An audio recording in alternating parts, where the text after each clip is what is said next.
Hey guys, this is going to be a Sombra playthrough. Basically, one of the key things you need to remember when you're playing on Sombra is it's about manipulation. It's not always about kills.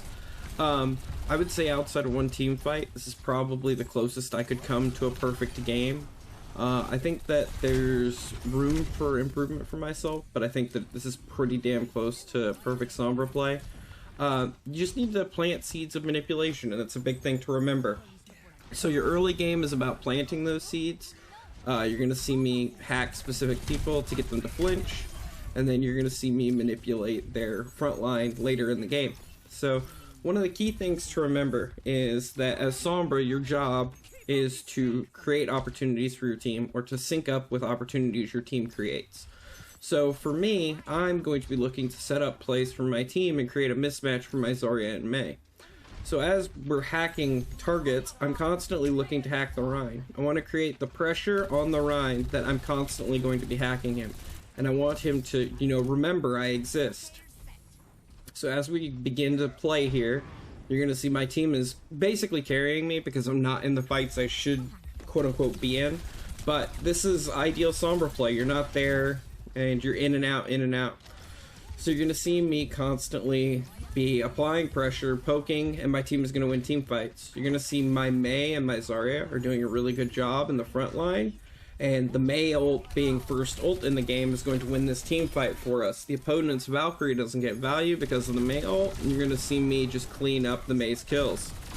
Now, because I've planted the seeds of doubt into the Rhine, you're going to see me start to apply pressure. When I go into scout mode, I'm looking for information for my team. So as I ping targets as they're coming out of spawn so that my team knows where they're coming from, I'm lurking and I'm lingering for the Rhine because I want to plant doubts in his mind. You're going to see me right here apply pressure to the Rhine to try and get him to flinch. And then immediately I'm going to go look for an EMP.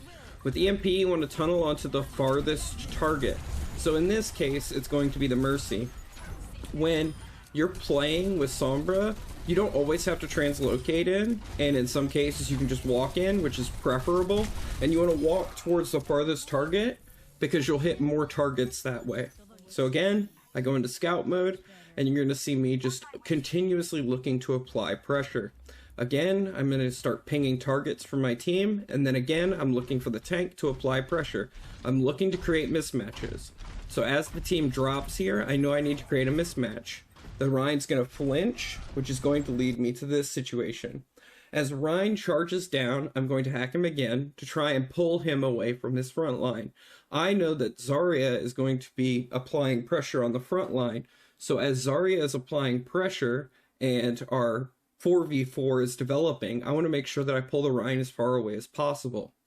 So I'm going to continuously hack him. After I find out he has Shatter, he now becomes my key ult target. I need to make sure that I prevent the Shatter from countering our Mei ultimate that is coming up. So you're going to see me tunnel onto the Rhine. This again is building onto the seeds that I've planted already. I need to keep hacking this target to make sure it flinches. So every time I hack the Rhine, you're going to see him look over his shoulder.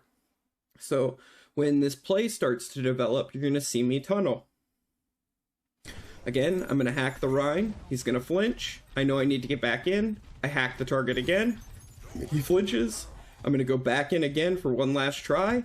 As soon as I go off here, I'm trying to pull the Rhine away so that he can't counter shatter the Mei ultimate. So this will be my final hack in this sequence.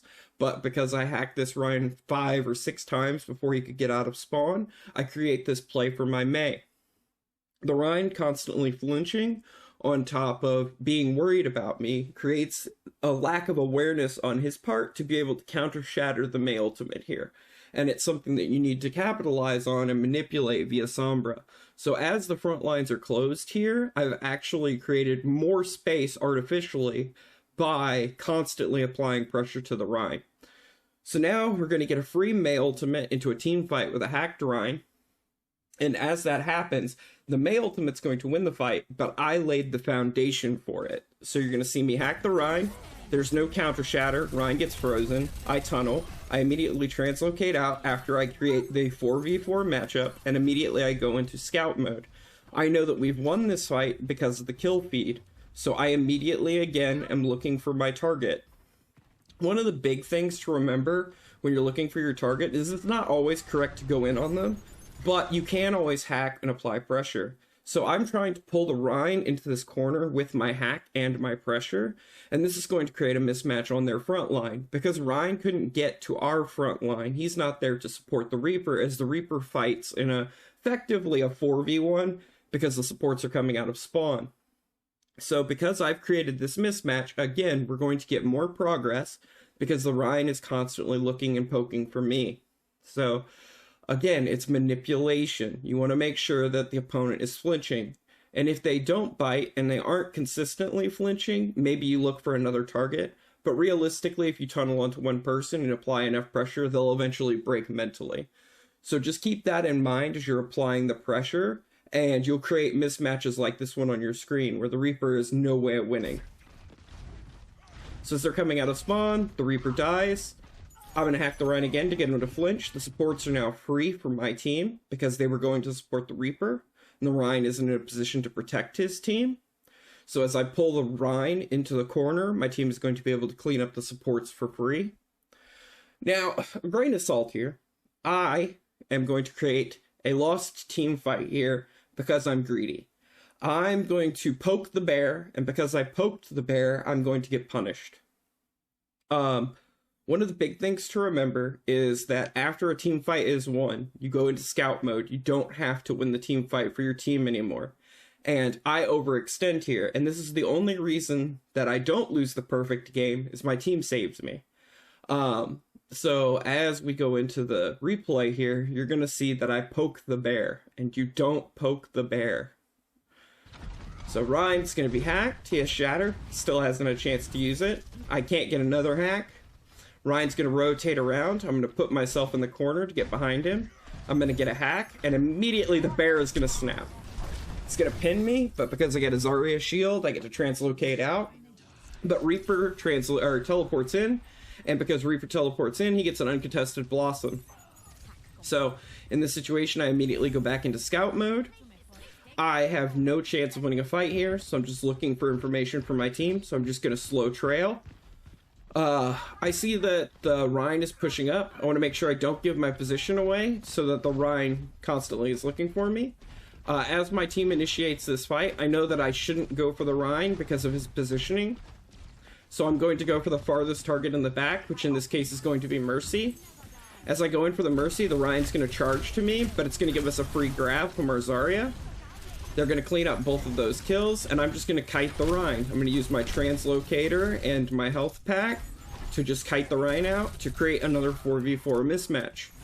I'm going to go ahead and hack. I have EMP because of the team fight ultimates that were set up from Sombra, and immediately I'm going into scout mode.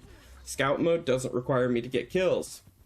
I'm immediately going to go look for the tank after pinging information from my team. As my team progresses the push bot forward, I'm going to get spy checked by the tank who has made the swap to Orisa, which is going to force me out. But because I know that the tank has forced me out, there's going to be a 4v5 on cart. In that 4v5, I need to make sure that I am going to look for the correct EMP targets because my EMP is now the win condition. So during this time, I need to make sure that I am going to get as many people in the EMP as possible. So as I come in, I know that the EMP is my primary goal. I don't need to hack anything. I don't need to ping anything. I know that the fight is already going to be going on because of the Orisa forcing me out. So as I come in, I'm going to tunnel onto the farthest target, which is Soldier 76, and I'm going to try and get as many people in the EMP as possible. So as I walk in, you're going to see me immediately just tunnel straight forward, and I'm going to try and get as many people in this EMP as possible. As soon as I hit the EMP, I'm looking to get one kill. I've created a 4v4 mismatch with my EMP, and it's easy team cap win for my team. Hey guys, so this is going to be a new format I'm trying with both my third-person perspective following the team fight and my personal POV recorded on another aspect. I think that this allows for more clarity when I'm talking about concepts with tank heroes, manipulation, and some of the more complex topics. If you guys like it, you like it. If you don't, please let me know in the comments. Like and subscribe. The Winston video will be coming out soon. and I hope to see you all in the next one. Much love.